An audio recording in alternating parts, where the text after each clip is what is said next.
Yeah, after my time with Ohio State, I still had that competitive burn. I don't think that it really ever goes away. So I tried to tap into that through some competitive rec leagues. It was predominantly basketball. Played a little bit of flag football, but that's just different. Basketball felt like a good outlet to get out there and stay competitive. And with that, still tried to get after it in my training. You know, took pride in being physical on the basketball court or in any sport really.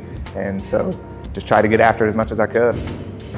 Where the programming has really been a game changer for me is how it allowed me to continue to push myself, but within the confines of a bigger picture program. Because my background being in competitive athletics, I never really appreciated what the strength coaches were doing in terms of programming. All I knew is I just showed up, did what was on the board, and went as hard as I could.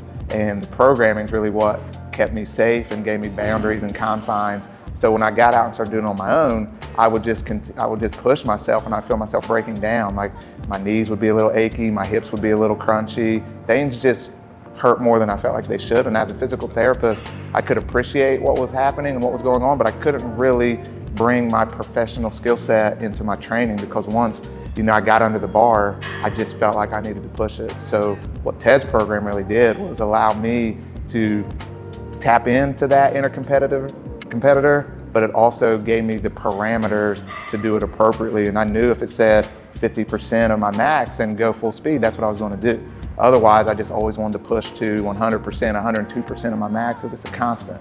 So to really have that thoughtful, long-term, periodized programming was a game changer for me, not only in just my overall health and well-being. I'm seeing that my gains. I feel like I'm doing less in the weight room. I was telling my brother-in-law, I went like 8 months. I didn't even sweat during these workouts. And I'm like, man, this is just, it was messing with my mind, but I could see the gains happening. I could feel my joints kind of coming back to life. Everything felt good. So I had the evidence to trust the program, but it was just great to be able to have someone that had that expertise kind of guide me through this for the long-term basis. And I got young kids, they're getting more and more active. So it's fun to be able to go out there and play kickball, play tag with them, run around full speed and not be concerned of injuries coming up.